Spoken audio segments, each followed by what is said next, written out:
السلام علیکم ورحمۃ اللہ وبرکاتہ۔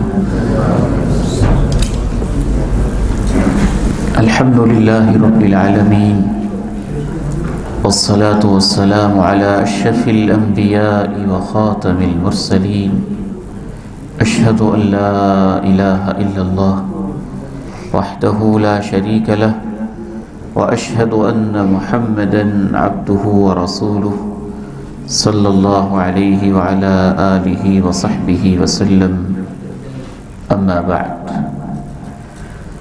فاعوذ باللہ السمیع العلیم من الشیطان الرجیم، من ہمزہ ونفخہ ونفثہ، بسم اللہ الرحمن الرحیم۔ اقتربت الساعة وانشق القمر وَإِن يَرَوْا آيَةً يُعْرِضُوا وَيَقُولُوا سِحْرٌ مُسْتَمِرٌّ۔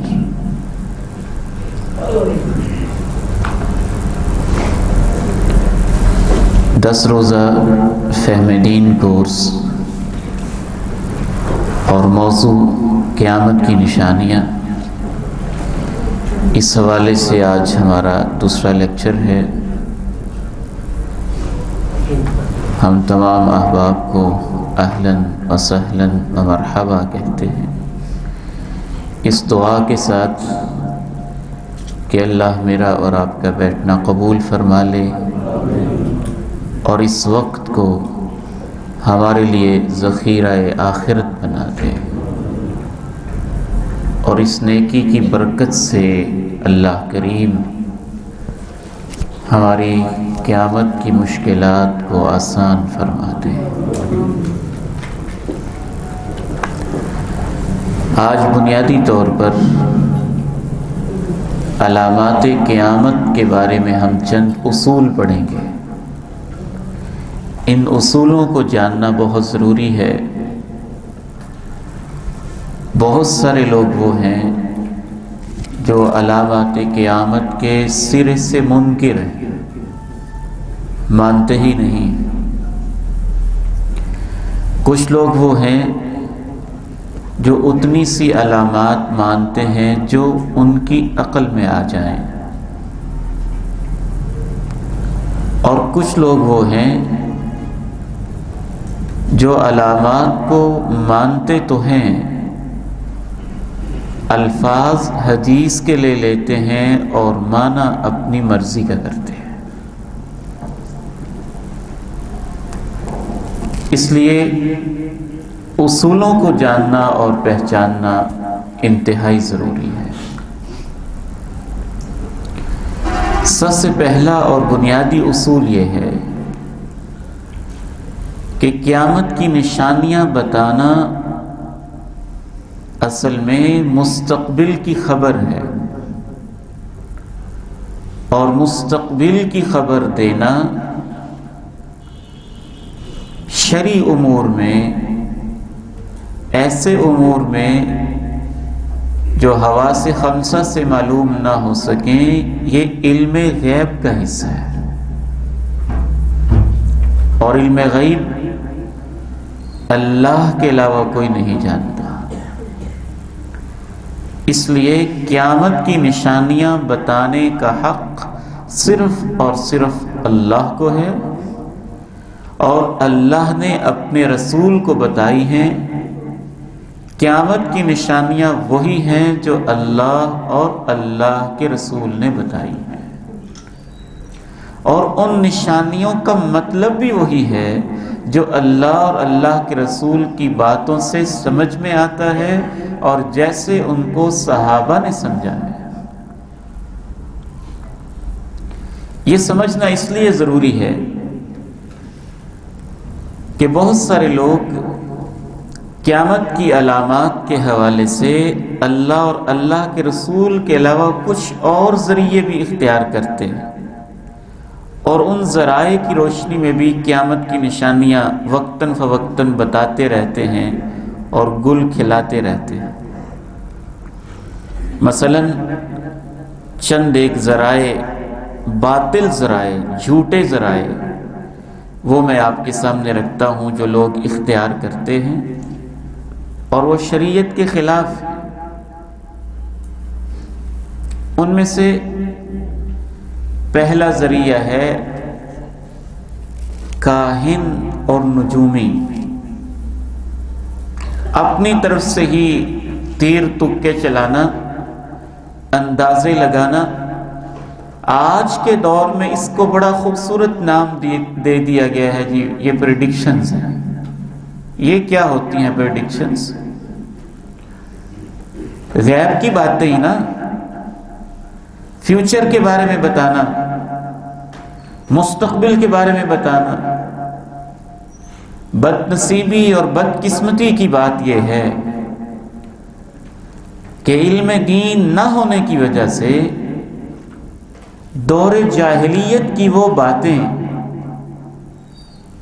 جن کو جاہلیت کے دور کی باتیں کہا جاتا تھا، ان کو نئے نئے ناموں سے معاشرے کے اندر رواج دیا جا رہا ہے۔ آپ کو یاد ہوگا کہ جب 9/11 کا مسئلہ ہوا تھا تو بہت سارے لوگوں نے کوئی 500 سال پہلے کی کتابوں کے حوالے دینے شروع کر دیے تھے کہ فلاں نجومی نے یہ پریڈکشن کی تھی، یہ پیشین گوئی کی تھی، فلاں نے ایسے کیا تھا، فلاں نے ایسے کیا تھا۔ یہ جن کو آپ یہ کہتے ہیں نا کہ فلاں شخص بڑی کمال کی اور پتے کی پریڈکشنز کرتا ہے، انہی کو شریعت کاہن کہتی ہے۔ کاہن کا معنی ہوتا ہے کسی بھی ذریعے سے اللہ اور اللہ کے رسول سے ہٹ کے اپنی مرضی سے اپنی طرف سے مستقبل کی خبریں دینے والا۔ اللہ کے پیارے نبی صلی اللہ علیہ وسلم ارشاد فرماتے ہیں من اتى عرافا فسأله عن شيء لم تقبل له صلاة 40 ليلة، جو کسی ایسی خبریں بتانے والے کے دعوے دار کے پاس محض چلا جاتا ہے اور اس سے محض پوچھ لیتا ہے، 40 دن تک اللہ اس کی نماز قبول نہیں فرماتا۔ آپ کہتے ہیں فلاں نے یہ پریڈکشن کی تھی، فلاں نے ایسے کہا تھا، فلاں نے ایسے کہا تھا۔ ایک اور حدیث میں رسول اللہ صلی اللہ علیہ وسلم ارشاد فرماتے ہیں من اتى حائضا او امرأة في دبرها او كاهنا فصدقه بما يقول فقد كفر بما انزل على محمد صلی اللہ علیہ وسلم۔ سنن ابی داؤد اور ابن ماجہ کی حدیث شریف ہے۔ آپ فرماتے ہیں کہ جو شخص بھی حیض کی حالت میں اپنی بیوی سے تعلق قائم کرتا ہے یا اپنی بیوی سے دبر کی طرف سے تعلق قائم کرتا ہے یا غیب کی خبریں بتانے والے کسی کاہن کے پاس جاتا ہے اور پھر اس کی بات کو سچا سمجھ لیتا ہے، فقد کفر بما انزل علی محمد، وہ اللہ کے پیارے نبی محمد کریم علیہ السلام پہ نازل ہونے والے دین کے ساتھ کفر کرتا ہے۔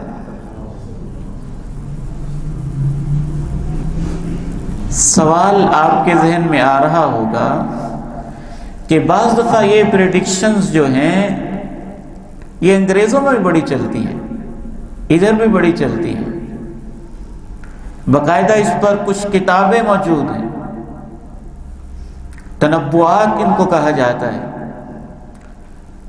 اردو میں ان کو پیش گوئیاں یا پیشین گوئیاں کہا جاتا ہے، پریڈکشنز بھی ان کو کہا جاتا ہے۔ یہ جو سارے اٹکل پچو ہیں، تخمینے ہیں، اندھیرے میں تیر چلانے والی جو یہ سارے سلسلے ہیں، سوال آپ کے ذہن میں یقیناً آ رہا ہوگا بعض دفعہ بڑے سچے بھی ہوتے ہیں، نشانہ ٹھیک بیٹھ جاتا ہے کئی دفعہ۔ اور بندہ حیران ہو جاتا ہے، یار اس نے بڑی عجیب بات کر دی اتنے سال پہلے کی، تو وہ کیسے ٹھیک ہو جاتا ہے؟ اس کی وضاحت صحیح بخاری سے ہوتی ہے۔ صحیح بخاری شریف میں آپ کو بار بار عرض کروں گا اور یہ احساس دلاؤں گا کہ اپنے دین کی طرف آئیں، علم قرآن کی طرف آئیں، علم حدیث کی طرف آئیں۔ لوگ کسی اور وادی میں بھٹکتے جا رہے ہیں اور نئے نئے ناموں سے، نئے نئے لیبلز کے ساتھ نئے نئے جال ہیں جو بچھائے جا رہے ہیں۔ صحیح بخاری میں آپ ارشاد فرماتے ہیں، حدیث نمبر آپ کے سامنے نوٹ آ رہا ہے، وقت کی کمی ہے، میں پوری تفصیلاً حدیث بیان نہیں کر پاؤں گا۔ حدیث نمبر 4800 صحیح بخاری ہے۔ آپ ارشاد فرماتے ہیں کہ جو شیطان ہوتے ہیں نا، یہ ایسے بیٹھ جاتے ہیں۔ اس حدیث کے راوی ہیں حضرت سفیان رحمہ اللہ، انہوں نے یہ ایسے کر کے بتایا، ایک شیطان ایسے، دوسرا اس کے اوپر، تیسرا اس کے اوپر، چوتھا اس کے اوپر، پانچواں اس کے اوپر، ایسے ہی اپنی پرواز اوپر کرتے جاتے ہیں حتیٰ کہ آسمان دنیا کے اس لیول تک پہنچ جاتے ہیں جہاں اللہ رب العزت کے دیے ہوئے فیصلے فرشتوں کو دیے جا رہے ہوتے ہیں، یا فرشتے آپس میں ڈسکس کر رہے ہوتے ہیں، یا تقدیر کی کلمیں چل رہی ہوتی ہیں۔ کوئی ایک آدھ جملہ، کوئی ایک آدھ کلمہ، کوئی ایک آدھ لفظ، کوئی ایک آدھ رپورٹ، کوئی ایک آدھ خبر چوری کر لیتے ہیں، تو سب سے اوپر والا شیطان نیچے والے کو بتاتا ہے، نیچے والا اس سے نیچے والے کو، اس سے نیچے والے کو، اس سے نیچے والے کو، بتاتے بتاتے جس کاہن کے ساتھ اس شیطان کی دوستی ہوتی ہے وہ اس کو بتا دیتا ہے، اور وہ کاہن 100 باتیں اپنی طرف سے ملا کے پیش کر دیتا ہے، تو اس کی 100 باتوں میں سے کوئی ایک آدھ سچی اس وجہ سے ہو جاتی ہے۔ آپ قرآن و حدیث کے ماننے والے اور آپ ان باتوں میں آ جاتے ہیں۔ پچھلے سال لوگ بڑے پریشان تھے، بلکہ اس سال 2020 کے شروع میں بھی بڑے پریشان تھے۔ انٹرنیٹ کے اوپر یہ خبر بڑی تیزی سے گردش کر رہی تھی، سوشل میڈیا کے اوپر، ویب سائٹس کے اوپر، جون 2020 میں دنیا ختم ہو جائے گی۔ چل رہی تھی نا؟ اچھا، اتنی چل رہی تھی کہ باقاعدہ یہاں پر بھی کچھ لوگوں نے مجھ سے پوچھا کہ کہتے ہیں کہ 2020 میں دنیا ختم ہو جائے گی۔ دنیا ختم ہونے کا کیا مطلب ہے؟ قیامت آ جائے گی۔ تو اس کا مطلب ہے وہ ظالم جھوٹا کاہن انسان یہ کہہ رہا ہے کہ میرے پاس علم ہے کہ 2020 جون 26 کو قیامت آ جائے گی۔ آپ تو قرآن و حدیث کو ماننے والے ہیں، ایسی بات تو سن کے ہی آپ کو کہہ دینا چاہیے یہ تو کہانت ہے، اس کی تصدیق کرنے سے انسان کفر کا مرتکب ہو جاتا ہے۔ پوچھنے کی، سوچنے کی بھی ضرورت نہیں ہے۔ تو ذریعہ علم یہ نہیں ہے، قیامت کی نشانیوں کے بارے میں، مستقبل کے حالات کے بارے میں صرف اور صرف ذریعہ علم قرآن اور حدیث ہے۔ ایک ہے کہ علامات نظر آ رہی ہیں، بادل چھا رہے ہیں، آپ پریڈکٹ کرتے ہیں کہ ٹھیک ہے جی آج رات بارش ہو سکتی ہے، یا محکمہ موسمیات والے ہیں یا مختلف قسم کے ویدر والے ہیں، وہ علامات کو دیکھ کے جو ظاہری چیزیں ہیں ان کی روشنی میں ایک پریڈکشن دیتے ہیں کہ یہ ہو سکتا ہے، یہ ہو سکتا ہے، وہ علیحدہ چیز ہے۔ وہ حواس خمسہ کی روشنی میں کائنات کو دیکھ کے، آثار کو دیکھ کے کہہ رہے ہیں۔ لیکن ایک اب بیٹھے بٹھائی ایسے ہی غیب کی خبریں بتاتے رہنا بغیر کسی سائنٹیفک معلوم فیکٹ اور ریزن کے، یہ کہانت ہے، یہ کوئی ذریعہ علم نہیں ہے، یہ وہم ہے، یا ایک آدھ سچی بات ہے تو وہ شیاطین کی وہ بات ہے جو انہوں نے عالم بالا سے کسی انداز سے چوری کر لی ہے اور اس میں 100 جھوٹ ملا کے آگے اس کو پھیلا دیا ہے۔ اگر آپ کو یقین نہ آئے تو آپ نیٹ پہ جائیں اور جون 2020 کے روزنامہ جنگ اٹھا لیں، ڈان اٹھا لیں اور صاف اٹھا لیں، سب اس مسئلے میں پریشان تھے، کہتے ہیں جی کہ 26 جون کو دنیا ختم ہو جائے۔ اللہ تعالیٰ نے کس خوبصورت انداز میں کہا، یسألک الناس عن الساعہ، لوگ آپ سے پوچھتے ہیں قیامت کے بارے میں، قل انما علمها عند اللہ، آپ ان سب سے کہہ دیں قیامت کا علم تو صرف اللہ کے پاس ہے۔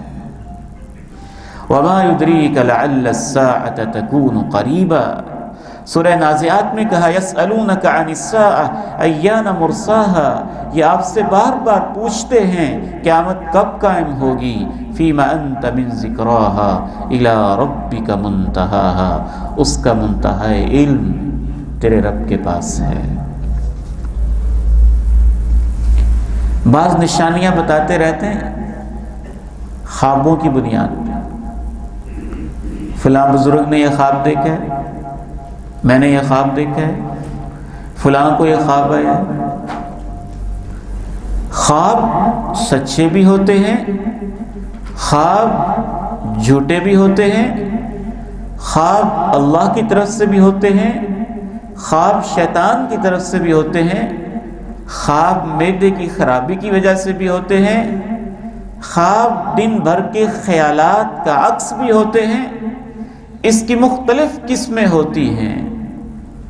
بہرحال ان کی بنیاد پر قیامت کی کوئی نشانی نہیں بتائی جا سکتی۔ پھر خواب کی تعبیر کا مسئلہ بھی ہوتا ہے، آپ کو خواب قیامت کا ہے، تعبیر اس کی کوئی اور ہے، خواب موت کا ہے، تعبیر اس کی کوئی اور ہے، تو خواب بھی کوئی ذریعہ نہیں ہے۔ بعض لوگ عدد اور ہندسے بڑے بیان کرتے ہیں، 9 کا ہندسہ یہ کہتا ہے، 11 کا ہندسہ یہ کہتا ہے، 7 کا ہندسہ یہ کہتا ہے، تمہارے نام کے ہندسے یہ کہتے ہیں، دنیا کے لفظ کے ہندسے یہ کہتے ہیں کہ ایسے ایسے ہو جائے گا۔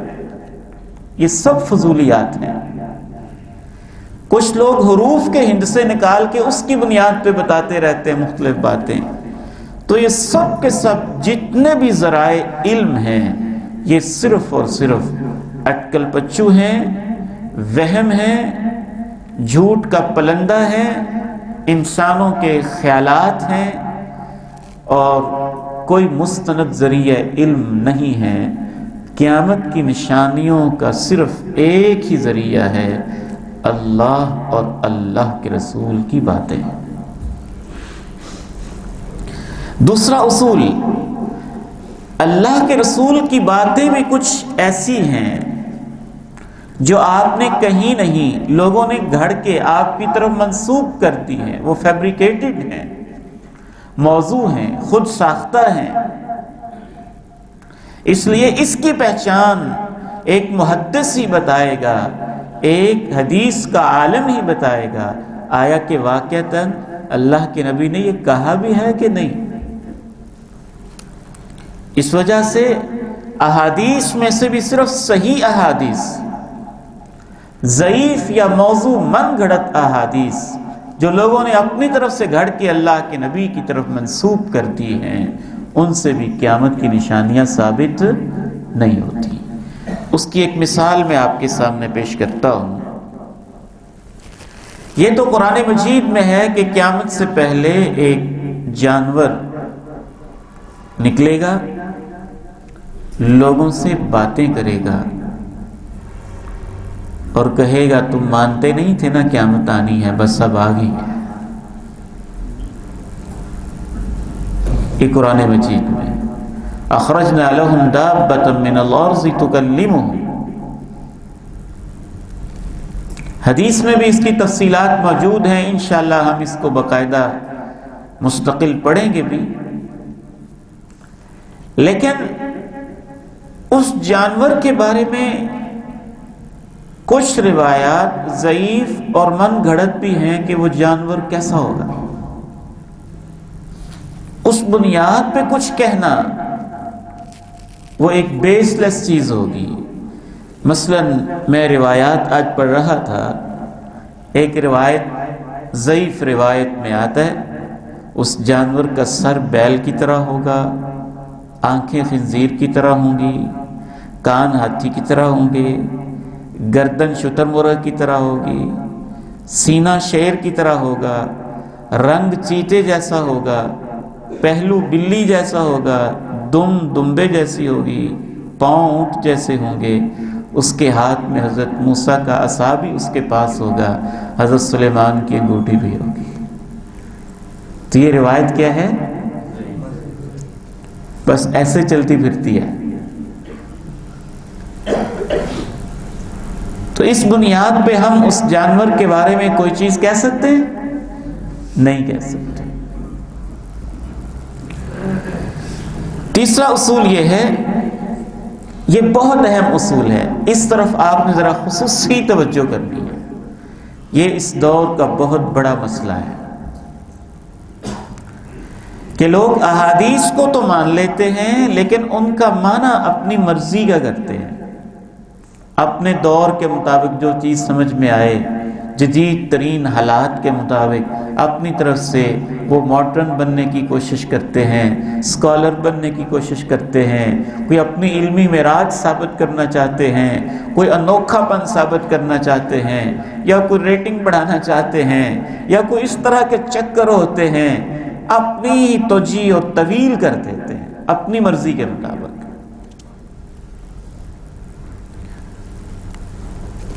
حدیث کا معنی وہ ہوگا جو حدیث کے الفاظ سے سمجھ میں آ رہا ہے، وہ نہیں ہوگا جو ان الفاظ کا اپنا مطلب خود ہی آپ نے گھڑ لیا ہے۔ ادھر آپ پلیز دیکھیے، یہ میرے ہاتھ میں کیا ہے؟ موبائل۔ میں لفظ موبائل بولوں تو اس سے مراد کیا ہوگا؟ موبائل ہی ہوگا کہ کچھ اور ہوگا؟ اچھا، میں لفظ موبائل بولوں تو آپ کے نہیں، عبید الرحمن بھائی کا مطلب موبائل نہیں تھا، ان کا مطلب تو تھا گدھا، تو میں کیا کہوں گا؟ آپ پاگل ہو گئے کہ مجھے گدھے کا لفظ نہیں آتا تھا، میں کہوں گدھا، آپ کہیں عبید الرحمن بھائی نے گدھے کا مطلب لیا ہے ہوائی جہاز، تو آپ ظاہر ہے اس بندے کو کہیں گے تم خود ہی گدھے ہو، یار لفظ گدھے کا ہے، تم کیا تو بھائی جہاز، ہم کہیں گے تم گدھے ہو۔ اچھا، آپ میری مثالوں پہ حیران ہو رہے ہوں، لیکن قیامت کی نشانیوں کے ساتھ لوگوں نے حشر یہی کیا ہے، بالکل یہی حشر کیا۔ تو یہ اصول ذہن میں رکھیں کہ حدیث کے الفاظ کا ایک تقدس اور ایک احترام ہے، الفاظ کے حقیقی معنی جو اس کے لٹرل میننگز ہیں، ریئل میننگز ہیں، ورڈز کے اندر، لینگویج کے اندر، حدیث کے اندر، غریب الحدیث کے اندر، محدثین کے ہاں، صحابہ کے دور میں جو اس سے معنی مراد لیے جاتے تھے، اس لفظ کا وہی معنی ہے نا، اپنی طرف سے تو نہ گھڑیں۔ مثلا رسول اللہ صلی اللہ علیہ وسلم نے کچھ اس طرح کی علامات بتائیں، اس وقت تک قیامت قائم نہیں ہوگی جب تک کہ انسان کی ران اس کو بول کے نہیں بتائے گی کہ تیرے گھر میں تیرے آنے کے بعد کیا ہوتا رہا ہے۔ صحیح حدیث ہے، اس پہ ہم انشاءاللہ ڈسکس بھی کریں گے باقاعدہ۔ تو لوگ کہتے ہیں کہ اچھا یہ جو ران ہے نا، اس سے مراد یہ ریموٹ کنٹرول ہے، وہ جو موبائل سسٹم ہوتا ہے نا بندے کے پاس، اور گھر سے اس کا کنیکشن ہوتا ہے، کیمرے لگے ہوتے ہیں، سیکورٹی والے اس میں دیکھ رہا ہوتا ہے گھر میں کیا ہو رہا ہے، اس حدیث میں یہ مراد ہے۔ بات وہی ہوگی نا، لفظ موبائل ہے اور آپ کیا کہہ رہے ہیں؟ گدھا۔ بھی اللہ کے نبی نے ران کا لفظ استعمال کیا ہے تو آپ مانیں کہ ران ہی بولے گی۔ کس بنیاد پہ آپ کہتے ہیں کہ ران کا معنی ریموٹ کنٹرول ہو گیا؟ ایسی حماقتیں کی ہیں لوگوں نے اس بات میں، اور وہ اسے اپنی روشن خیالی سمجھتے ہیں۔ حدیث میں آتا ہے کہ انسان سے جوتے کا تسمہ باتیں کرے گا، حدیث میں آتا ہے درخت بولیں گے، درخت بول کے کہے گا اے مسلمان میرے پیچھے یہودی چھپا ہوا ہے، اس کو مار ڈال۔ لوگ اس کی طویلیں کرتے ہیں، درخت کا مطلب یہ نہیں، یہ کہتے ہیں درخت سے مراد یہ ہے کوئی موبائل بولے گا، کوئی ٹیلی فون بولے گا، کوئی انٹرنیٹ کی کوئی سسٹم ہوگا وہ بتا دے گا۔ کہاں ادھر ادھر کی ٹامک ٹوئیاں مار رہے ہیں۔ حدیث میں آتا ہے کہ انسان سے قیامت اس وقت تک قائم نہیں ہوگی جب تک انسان وہ دور نہ دیکھ لے کہ درندے بھی انسان سے باتیں کریں گے۔ اب یہ بیچارے کہتے ہیں درندوں کا مطلب ہے روبوٹ باتیں کریں گے، روبوٹ۔ حدیث میں آتا ہے جب جو دجال کی تفصیلات آتی ہیں ان کی بھی ایسے ہی لوگ تعویلیں کرتے ہیں۔ اچھا، حیرانی کی بات یہ ہے کہ عربی زبان میں اتنی وسعت ہے کہ اگر نبی علیہ السلام نے کوئی اس طرح کی چیز مراد لینی ہی تھی تو آپ کہہ دیتے کوئی آلہ باتیں کرے گا، کوئی چیز ہوگی جس کے اندر سے آواز آئے گی، کچھ بھی کہا جا سکتا تھا۔ تو آپ نے جو الفاظ بولے ہیں ان الفاظ کا آپ کیا کریں گے؟ ان کو کہاں پھینک دیں گے؟ اور خصوصاً یہ الفاظ آپ نے اس موقع پہ بولے جب واقعتاً ہی ایک بھیڑیے نے باتیں کی تھی۔ حضرت ابو سعید الخدری رضی اللہ تعالی عنہ بیان فرماتے ہیں کہ ایک عرب کا چرواہا بکریاں چرا رہا تھا، ایک بھیڑیے نے اس کی ایک بکری کو چھین لیا، چھین کے بھاگنے لگا، اور اس چرواہے نے دوڑ لگائی اور دوڑ لگا کے کسی طریقے سے بڑی پھرتی کے ساتھ اس بھیڑیے تک پہنچ کے اپنی بکری اس کے منہ سے کھینچ لی۔ جب اس نے کھینچی تو بھیڑیا یوں سیدھا ہو کے بیٹھ گیا، کہنے لگا الا تتق اللہ تنزع منی رزقا رزقنیہ اللہ، تجھے اللہ کا خوف نہیں ہے؟ اللہ نے مجھے رزق دیا تھا اور تو میرے منہ سے چھین رہے ہیں۔ حدیث میں آتا ہے کہ وہ چرواہا پریشان ہو گیا، یہ بھیڑیا مجھ سے باتیں کر رہے ہیں، یہ بھیڑیا میرے ساتھ باتیں کر رہے ہیں۔ تو اس سے کہنے لگا تو باتیں کر رہے ہیں؟ تو اس نے کہا تمہیں میں اس سے زیادہ تعجب والی بات بتاتا ہوں، تیرے پڑوس کے شہر یثرب میں، مدینہ میں وہ نبی آ چکا ہے جو قیامت اور کل کی باتیں بتا رہا ہے۔ اللہ نے اس کو ایمان کی دولت دینی تھی، بھیڑیے کو بلوا دیا، وہ مدینے میں آیا، اس نے اللہ کے نبی کو یہ خبر دی، آپ نے کہا صحابہ کو جمع کرو، جمع کیا گیا، پھر ان کے سامنے یہ واقعہ بیان کیا گیا۔ تو اس موقع پہ اللہ کے پیارے نبی علیہ السلام نے کہا کہ اس وقت تک قیامت قائم نہیں ہوگی جب تک درندے انسانوں سے باتیں نہیں کریں گے۔ تو اس حدیث کا تو سیاق و سباق ہی بتاتا ہے کہ درندے باتیں کریں گے۔ آپ اس کی تعویلوں میں لگے ہوئے ہیں۔ دجال کے بارے میں تو وہ تعویلیں کی ہیں لوگوں نے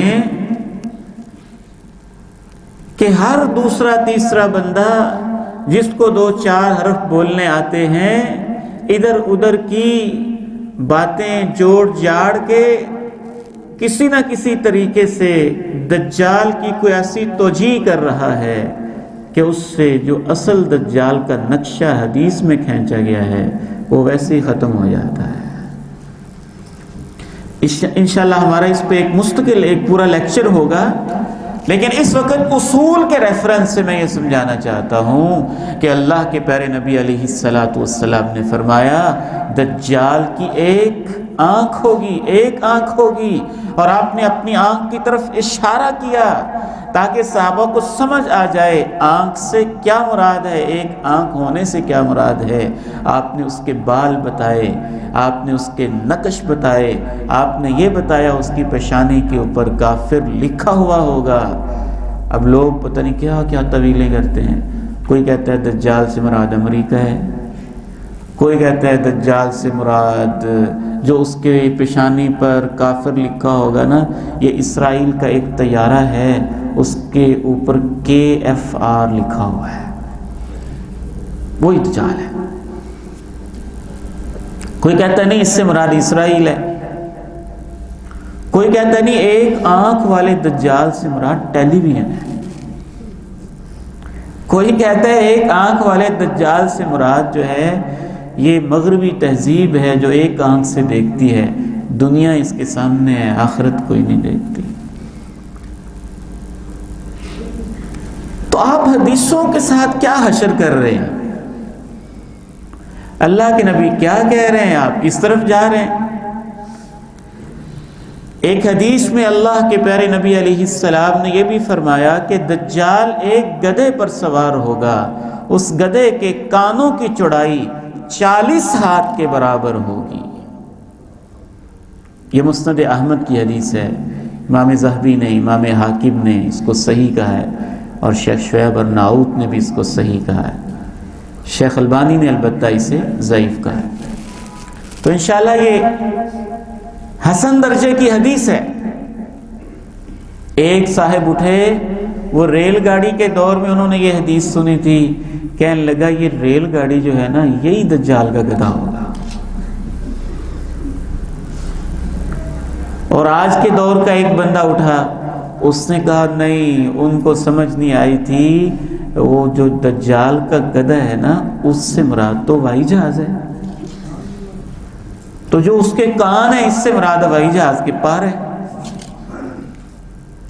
کیا مذاق ہے حدیث کے ساتھ، کیا حماقتوں والی باتیں ہیں۔ یہ تو وہی بات ہوگی نا جو میں نے کہا تھا کہ میں کہوں موبائل، آپ کے نہیں موبائل سے مراد گدھا ہے، میں کہوں ہوائی جہاز، آپ کے نہیں ہوائی جہاز سے مراد گدھا ہے۔ تو اس طرح تو دنیا کی کوئی چیز چل ہی نہیں سکتی۔ میں آپ کو کہوں پانی لے آئیں، آپ زہر لے آئیں، آپ کو پانی کا مطلب زہر بھی ہوتا ہے۔ میں کہوں زہر لے آئیں، آپ مٹھائی لے آئیں، آپ کے نہیں زہر کا مطلب مٹھائی بھی ہوتا ہے۔ دنیا کی زبانوں میں الفاظ ہوتے ہیں، ان الفاظ کے معنی ہوتے ہیں۔ چلے آپ نے اس کو تھوڑا بہت ادھر ادھر کرنا بھی ہے تو کوئی تو اس کا تک بنتا ہو، کوئی تو جوڑ بنتا ہو۔ آپ نے اگر ہوائی جہاز ہی کہنا ہوتا تو اللہ کے پیارے نبی علیہ السلام چلیں کم از کم یہی کہہ دیتے کہ ایک پرندے کی طرح چیز ہوگی، آپ کہہ دیتے عقاب کی طرح کوئی چیز ہوگی، اس پہ وہ سواری کرے گا۔ آپ نے گدھے کا لفظ ہی بولنا تھا۔ وجہ صرف اپنی عقل کو شریعت کے پیچھے لگانے کی بجائے شریعت کے لفظوں کو اپنی عقل کے پیچھے لگا دینا۔ یہ سب تعویلات ہیں اور سب مذاق بنا رہے ہیں احادیث کا، اور اپنے اپنے طور پر اس کی مختلف توجیحات کرنے کی کوششیں کر رہے ہیں۔ اس کا ایک سب سے بڑا نقصان تو یہ ہو رہا ہے کہ احادیث کے الفاظ کا تقدس ہی ختم، ان الفاظ کا حقیقی معنی ہی ختم، ان الفاظ کا حقیقی مفہوم ہی ختم۔ اور دوسرا بڑا نقصان یہ ہو رہا ہے کہ بہت سارے لوگ یہ سمجھے بیٹھے ہیں کہ ساری ٹیکنالوجی جو ہے نا یہ تو ہے ہی دجال کی طرف سے ہے. مسلمان اس وجہ سے ٹیکنالوجی سے دور بھی ہو رہے ہیں. یہ ایک ٹیکنالوجی ہے، اس کی اچھی چیزیں اچھی ہیں، بری چیزیں بری ہیں. جو جائز ہے وہ جائز ہے، جو ناجائز ہے وہ ناجائز ہے. تو کیا سمجھ میں آیا؟ تیسرا اصول انشاءاللہ یاد رہے گا. یہ ہمیشہ ذہن میں رکھ لیں کہ اللہ اور اللہ کے رسول نے جو الفاظ استعمال کیے ہیں، جو ان کا معنی بنتا ہے وہی کریں. اپنی طرف سے اس کی تعویل، اسی کو تعویل کہتے ہیں، اس کو تحریف کہتے ہیں.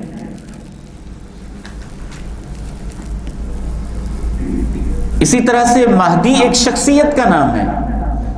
بعض بہت ہی تعلیم یافتہ لوگوں نے یہ بھی کہہ دیا کہ نہیں، مہدی کو لوگ صحیح نہیں سمجھے، محدثین نہیں صحیح سمجھے، صحابہ تابعین نہیں صحیح سمجھے، بس ہر دور کا جو ریفارمر ہوتا ہے وہ مہدی ہی ہوتا ہے.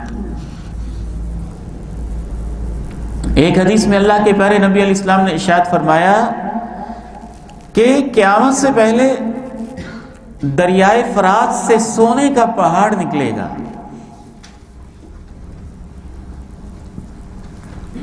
تو جب پیٹرول دریافت ہوا نا تو لوگوں نے کہا وہ سونے کے پہاڑ سے مراد پیٹرول کے ذخائر ہیں. اللہ کے بندو کدھر جا رہے ہیں؟ آپ نے کہا سونے کا پہاڑ، آپ کہتے ہو اس سے مراد پیٹرول ہے. پیٹرول اور چیز ہے، پہاڑ اور چیز ہے. وہ لیکوڈ چیز ہے، وہ سالڈ چیز ہے. وہ زیر زمین ہے، وہ زمین کے اوپر ہے. پھر آگے اور نشانیاں ہوتی ہیں وہ بھی پوری نہیں کرتے، بس اپنے مطلب کی ایک آدھ چیز لے لیتے ہیں اور اس بنیاد پہ عقل کے گھوڑے دوڑانا شروع کر دیتے ہیں اور حوالہ حدیثوں کا دے دیتے ہیں. آپ نے یہ بھی فرمایا تھا کہ اس سونے کے پہاڑ کے اوپر جنگ ہوگی اور تم اس کے قریب نہ جانا. میری امت کے لوگوں، وہ ایسا فتنہ ہوگا کہ جو اس کو لینے جائے گا اس میں سے 99% لوگ قتل ہو جائیں گے. تو پیٹرول کے اوپر پھر تو اس کے قریب بھی نہیں جانا چاہیے. آپ نے تو منع کر دیا. تو ایک آدھ نشانی کو بھی نہیں لینا چاہیے، پوری حدیث کو لینا چاہیے، اس کے سیاق و سباق کو دیکھنا چاہیے، اس کے الفاظ کو دیکھنا چاہیے، صحابہ نے اس سے کیا سمجھا ہے اسے دیکھنا چاہیے، محدثین نے اس سے کیا مراد لیا اسے دیکھنا چاہیے. یہ نہیں کہ ایک آدھ کہیں انٹرنیٹ پہ حدیث کا ترجمہ پڑھ لیا اور پھر اپنی عقل کے گھوڑے دوڑانا شروع کر دیا. چوتھا اصول یہ بھی ذہن میں رکھیے کہ علامات قیامت کو اپلائی کرتے ہوئے جلد بازی سے کام نہیں لینا چاہیے کہ جلدی سے کہہ دیا جی دجال ہو گیا، جلدی سے کہہ دیا امام مہدی آ گئے، جلدی سے کہہ دیا عیسیٰ مسیح آ گئے. ساری علامات کو جمع کیا جاتا ہے. ٹھہراؤ، تحمل، حوصلہ، حالات کا انتظار، نتائج کو دیکھنا، پھر کہیں جا کے آپ کہہ سکتے ہیں کہ اللہ کے نبی علیہ السلام نے جو بتایا تھا اس سے یہ مراد ہے. پھر بھی آپ کہیں پورے یقین کے ساتھ، تب کہیں گے جب 100% وہ علامت پوری ہوگی. امام سفیان ثوری رحمہ اللہ تعالی کا ایک بہت خوبصورت یہاں پر طرز عمل ذہن میں رکھیے گا. بہت بڑے محدث تھے نا، انہوں نے اپنی زندگیاں حدیث کے لیے وقف کی تھیں. ان کے ایک شاگرد کہتے ہیں میں نے امام سفیان ثوری سے کہا جناب ابو عبداللہ مہدی کے بارے میں لوگ بڑی باتیں کر رہے ہیں، اچھا بعض خلفاء بھی تھے انہوں نے اپنا نام مہدی رکھا، اس دور کے اندر بھی شرارتیں ہوتی ہیں، بعض لوگوں کے گھر میں بچہ ہونا تو اس کا نام محمد بن عبداللہ رکھ دیتے ہیں، پھر مہدی ہونے کو کوئی دعوے کر دیتے ہیں، پھر اس کی ایک آدھ کوئی ویڈیو اپلوڈ کر دیتے ہیں فلاں گھر میں مہدی پیدا ہو گیا، یعنی وہ پیدا ہوتے ہی مہدی ہو گئے. تو امام سفیان ثوری رحمہ اللہ تعالی نے ارشاد فرمایا اگر امام مہدی تمہارے گھر کے دروازے کے پاس بھی آ جائیں اور وہاں سے گزر بھی رہے ہوں تو پھر بھی تم اس کو اس وقت تک مہدی نہ کہنا جب تک سب لوگ اس کی بیعت نہ کر لیں اور پوری زمین کے اوپر وہ عدل و انصاف کا نظام نافذ نہ کر دیں.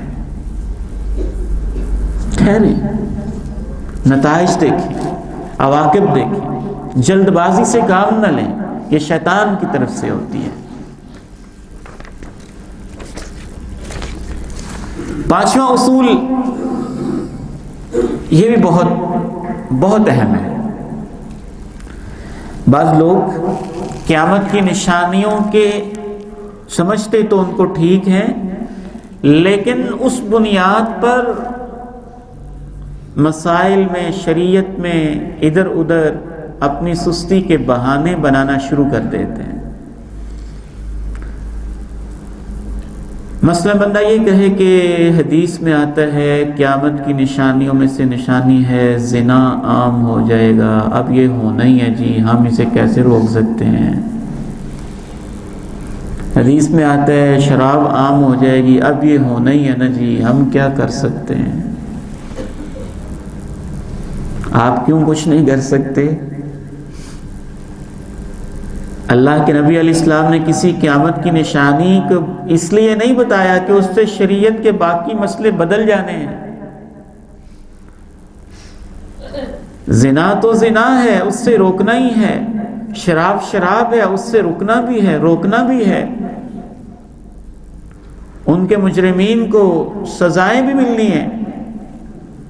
بعض لوگ اتنے تھک ہار کے بیٹھے ہوتے ہیں، حالات بڑے خراب ہو گئے ہیں، ہم کچھ نہیں کر سکتے، اب تو امام مہدی آئیں گے تو اللہ ٹھیک ہوں گے. تو تب تک بیٹھے رہیں، کچھ نہ کریں.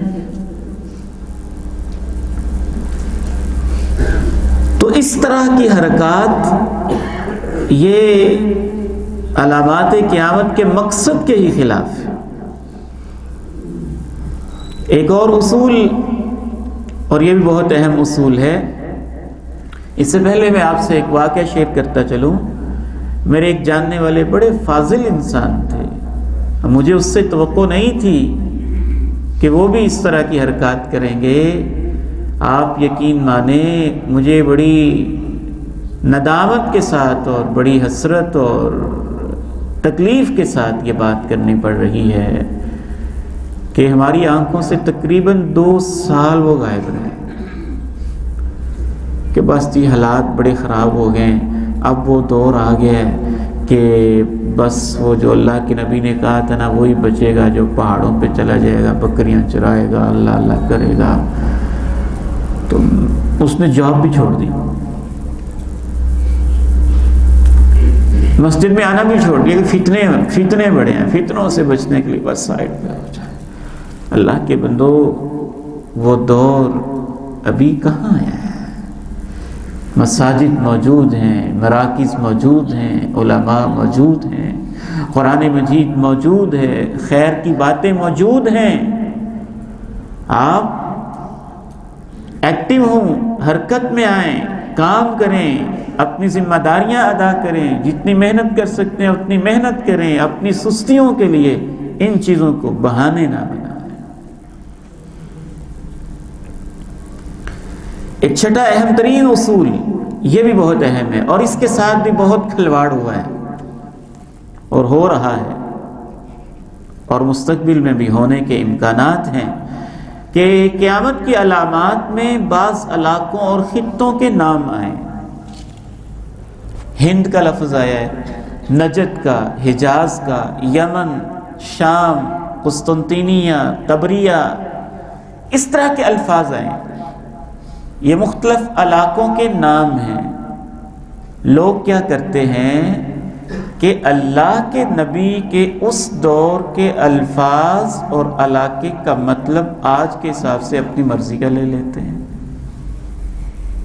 مثلاً آپ نے کہا کہ ہند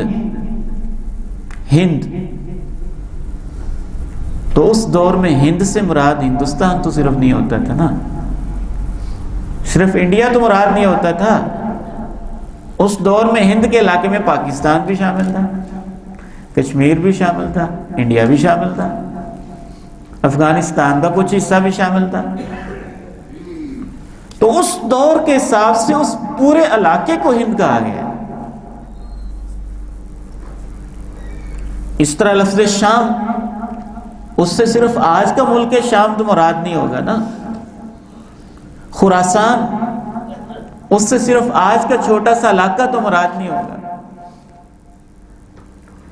تو احادیث میں علامات قیامت کے حوالے سے جو اس طرح کے الفاظ استعمال کیے گئے ہیں، ان کو اس دور کے جغرافیے کو سامنے رکھ کر اور محدثین اور صحابہ کی تشریحات کو دیکھ کر سمجھا جائے۔ ایک بڑے نامی گرامی حضرت ہیں، یوٹیوب پہ بڑے ایکٹیو ہیں، وہ تو ان احادیث کو اور نام کو استعمال کر کے آج کے دور میں ایسے اپلائی کرتے ہیں نا، لگتا ہے کہ بس ابھی قیامت آئی اور ابھی امام مہدی آ گیا، بس آج یا کل آ جائیں گے۔ تو میں نام لینا مناسب نہیں سمجھتا، کافی سارے اس طرح کے لوگ موجود ہیں، تو یہ حدیثوں کے ساتھ یہ مذاق نہیں ہونا چاہیے۔ ایک سائنٹیفک اپروچ ہونی چاہیے، خالص علمی اپروچ ہونی چاہیے، اور اس دور کے جغرافیے کو سامنے رکھتے ہوئے اور پھر جدید میپ کو سامنے رکھتے ہوئے اس دور میں اگر لفظ ہند کے بارے میں کوئی بات کہی گئی ہے تو اس پورے خطے پہ اپلائی ہوگی جو اس دور میں الہند سمجھا جاتا تھا۔ اللہ کے نبی نے کہا کہ مشرق میں ایسے ہوگا، تو ہم پاکستان کی طرف سے دیکھنے لگ جائیں کہ ادھر مشرق ہے، ہم دیکھیں گے مدینے کے حساب سے مشرق کا علاقہ کون سا بنتا ہے، مدینے کے حساب سے، اور اس دور میں المغرب کس کو کہا جاتا تھا یہ دیکھا جائے گا۔ الروم، اس دور میں الروم کسے کہا جاتا تھا؟ آج ہم چھوٹے سے ایک ملک صرف روم کو دیکھ لیں، وہ کہے کہ یہ مراد ہے، ایسے نہیں ہوگا۔ تو نبی علیہ السلام نے جن شہروں کے، جن مقامات کے، جن سٹیز کے نام لیے ہیں، ان کو کس دور کے حساب سے دیکھا جائے گا؟ اس دور کے جغرافیے اور اس دور کی اصطلاحات کے حوالے سے۔ اور اس امت نے اتنی خدمت کی ہے کہ ایک ایک لفظ کے اوپر الحمدللہ 20 محدثین نے بڑی خوبصورت تشریحات لکھی ہوئی ہیں، وہ ہمارے پاس موجود ہیں، کتابوں میں محفوظ ہیں، وہ کھنگالنی پڑے گی۔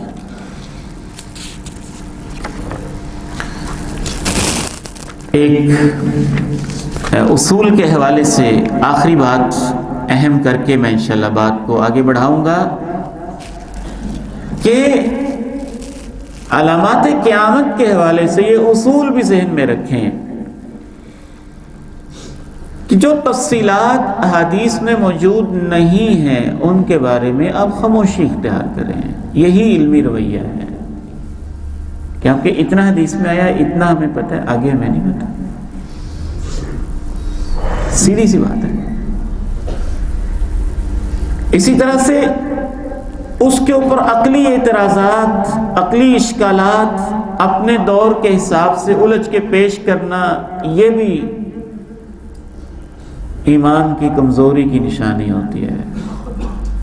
ایک صاحب کو میں نے پڑھا، اس نے کہا کہ حضرت عیسیٰ کوئی نہیں آئیں گے، یہ مولوی ایسے باتیں کرتے ہیں، حالانکہ حضرت عیسیٰ کے بارے میں روایتیں متواتر ہیں، قرآن مجید میں اس طرف اشارے موجود ہیں اور وہ تشریف لائیں گے۔ تو اس نے کہا جی حضرت عیسیٰ کیسے آئیں گے، مولویوں کو کیا پتا تھا، انہوں نے ایسے حدیثیں بنا لیں، حضرت عیسیٰ کو آئی ڈی کارڈ کون ایشو کرے گا، حضرت عیسیٰ کس ایئرپورٹ پہ آئیں گے، ان کو پاسپورٹ کون دے گا،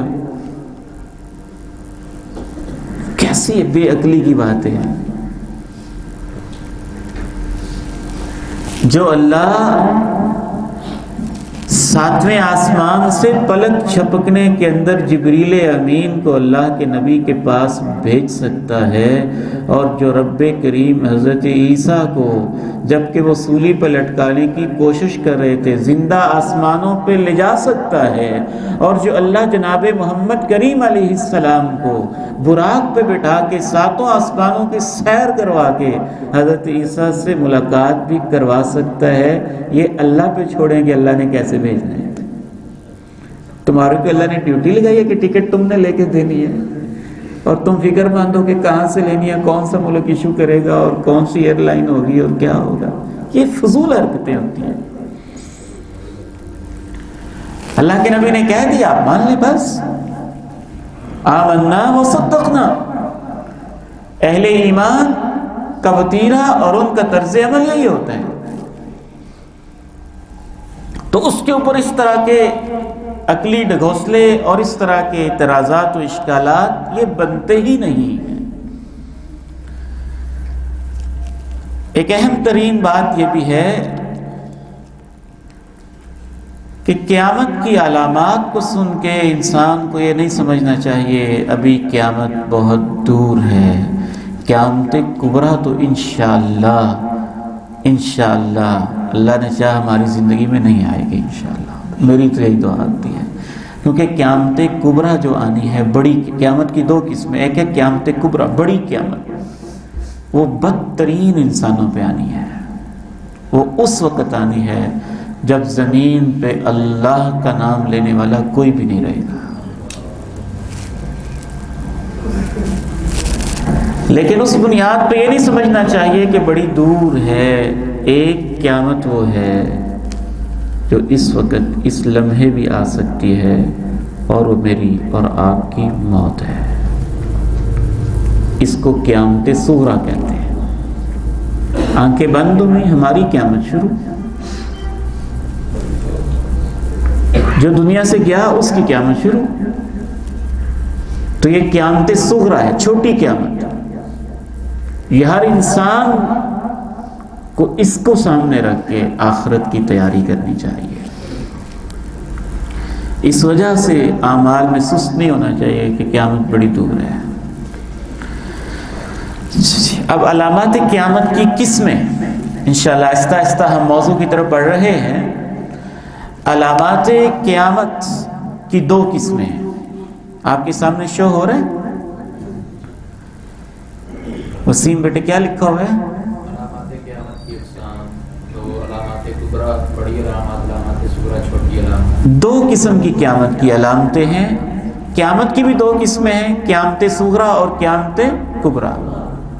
صغریٰ اور کبریٰ، صغریٰ چھوٹی قیامت، کبریٰ بڑی قیامت۔ چھوٹی قیامت موت کے بعد ہر انسان کی شروع ہو جاتی ہے، اور کبریٰ جو میدان محشر والی قیامت ہے۔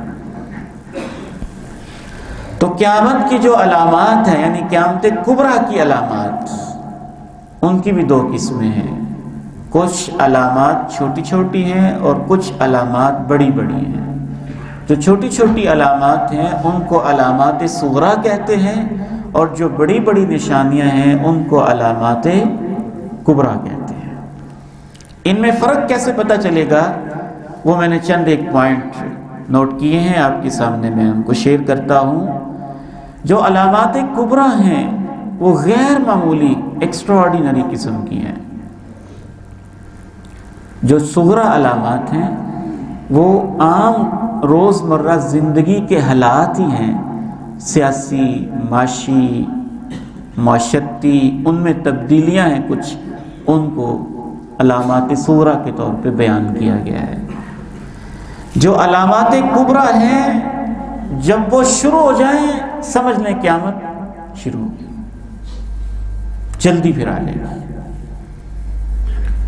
جیسے تسبیح کے دانے ہوتے ہیں نا، دھاگا ٹوٹ جائے تو دانے پے در پے گریں گے، قیامت کی بڑی علامتیں ایسے طے بطے تیزی کے ساتھ آ جائیں۔ اور جو علامات صغریٰ ہیں وہ تو اللہ کے نبی علیہ السلام کی آمد سے چھوٹی چھوٹی شروع ہو گئی ہے، وہ آہستہ آہستہ کچھ ہو چکی ہیں، کچھ ہو رہی ہیں، کچھ جاری ہیں، کچھ آئندہ ہوں گی۔ اسی طرح سے جو علامات کبریٰ ہیں ان میں سے بعض علامتیں ایسی ہیں کہ جب وہ آ جائیں گی تو توبہ کا دروازہ بند ہو جائے گا. مثلا سورج کا مغرب سے نکلنا یہ قیامت کی علامت ہے. جب نکل آئے گا توبہ کا دروازہ بند ہو جائے گا. یہ علامت کبریٰ ہے، بڑی علامت. جانور کا نمودار ہونا اور انسانوں سے باتیں کرنا یہ بڑی علامت ہے. جب وہ نکل آئے گا اور انسانوں سے باتیں کرے گا کہ تم آخرت کو نہیں مانتے تھے، اب شروع ہو رہی ہے، تو پھر بھی توبہ کا دروازہ بند ہو جائے گا. بس یہ ساتھ ساتھ ہی ممکن ہے پہلے سورج نکل آئے پھر جانور آ جائے، ممکن ہے پہلے جانور نمودار ہو پھر سورج نکل آئے. اللہ بہتر جانتے ہیں ان دونوں کی آپس میں کیا ترتیب ہے. لیکن شارحین حدیث نے لکھا ہے کہ یہ دونوں نشانیاں توبہ کے دروازہ بند ہونے کی علامت فوراً ساتھ ساتھ ہی ہو جائیں گی. جبکہ چھوٹی چھوٹی جو علامتیں ہیں وہ تو ہمیں توبہ کی طرف توجہ دلاتی ہیں. توبہ کا دروازہ کھلا رہتا ہے. اسی طرح سے جو بڑی بڑی علامتیں ہیں وہ میں نے الحمدللہ کوشش کی ہے کاؤنٹ کرنے کی، وہ ٹوٹل 13 ہیں تقریباً.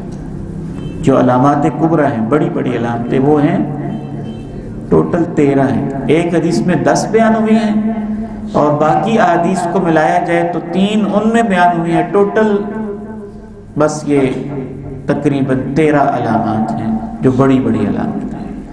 سورج کا مغرب سے نکلنا، دجال کا آنا، حضرت عیسیٰ کا آنا، دھوئیں کا پھیل جانا، جانور کا نمودار ہونا، شکلوں کی تبدیلی، زمین کا دھنس جانا بڑے لیول پہ، اس طرح کی بڑی بڑی علامتیں. یاجوج ماجوج، ان پہ انشاءاللہ مستقل ہمارے لیکچرز ہوں گے. تو علامات کبریٰ 10 سے 13 ہیں اور جو چھوٹی چھوٹی علامات ہیں وہ تقریباً 150 کے لگ بھگ ہیں. 150 کے لگ بھگ ہیں علامات صغریٰ. اسی طرح ایک اور فرق یہ ہے کہ علامات کبریٰ اتنی بڑی بڑی علامتیں ہیں کہ غور کرنے سے محسوس ہوتا ہے کہ اس سے پوری دنیا یا دنیا کی اکثر آبادی متاثر ہوگی. جبکہ جو چھوٹی چھوٹی علامتیں ہیں وہ کسی علاقے میں ہیں، کسی میں نہیں ہیں، کہیں کم کہیں زیادہ. تو یہ 2 قسم کی علامات ہیں. جو بڑی بڑی علامتیں ہیں ان کے بعد قیامت جلدی آ جائے گی، وہ علامات کبریٰ ہیں. اور جو چھوٹی چھوٹی علامتیں ہیں وہ علامات صغریٰ ہیں. آج ہم 1-2 علامات صغریٰ پڑھ لیتے ہیں انشاءاللہ تعالی. بس ایک ہی میرا خیال ہے پڑھ لیتے ہیں. رسول اللہ صلی اللہ علیہ وسلم کا اس دنیا میں آنا ہی اس بات کی نشانی ہے کہ قیامت قریب آنے والی ہے. یہ آپ نے خود فرمایا. ادھر آپ توجہ کیجئے. آپ علیہ الصلاۃ والسلام نے اس طرح کہا، بعثت انا والساعۃ کہاتین، میں اور قیامت ایسے کٹھے ہی ہیں. تو اللہ کے پیغمبر آخری نبی ہیں، اس کے بعد کوئی اور نبی نہیں آئے گا، اس کے بعد قیامت ہی ہے. اسی طرح سے حضرت جابر رضی اللہ تعالیٰ عنہ بیان فرماتے ہیں کہ اللہ کے پیارے نبی علیہ الصلاۃ والسلام نے ارشاد فرمایا، انگلی کو اشارہ کر کے، بعثت انا والساعۃ ہاکذا، میں اور قیامت ایسے ہے. آپ نے یوں اشارہ بھی کیا. اور جب آپ قیامت کا تذکرہ کرتے تو آپ کا رنگ بدل جاتا، کہتے بس صبح آئی کہ شام آئی. باقی علامات انشاءاللہ تعالی ہم کل سے شروع کریں گے. علامات صغریٰ 2 دن میں انشاءاللہ علامات صغریٰ ہم بڑی بڑی پوری کرنے کی کوشش کریں گے. جو علامات صغریٰ ہیں میکسیمم یا ان میں سے اہم ترین، جمعے کو ہماری چھٹی ہوگی اور ہفتے سے انشاءاللہ پھر علامات کبریٰ کا بیان جو ہے یا نیکسٹ ڈے سے انشاءاللہ ہفتے یا سنڈے سے وہ علامات کبریٰ کا بیان ہوگا۔ اللہ تعالیٰ سے دعا ہے کہ اللہ تعالیٰ ہمیں عمل کی توفیق عطا فرمائے، دین کا فہم عطا فرمائے۔ اور دوبارہ میں آپ سے ریکویسٹ کروں گا کہ آپ نے ان کو ایک نظر دہرا بھی لینا ہے، گھر میں بتانا بھی ہے، احباب کو دعوت بھی دینی ہے۔ اگر آپ کی کوئی تجویز ہو تو آپ جو ہمارا فیس بک پیج ہے اس پہ کمنٹس میں اپنی تجویز بھی پیش کر سکتے ہیں۔ کفارہ مجلس کی دعا پڑھ لیں۔ سبحانک اللہم و بحمدک، اشہد ان لا الہ الا انت، استغفرک و اتوب الیک۔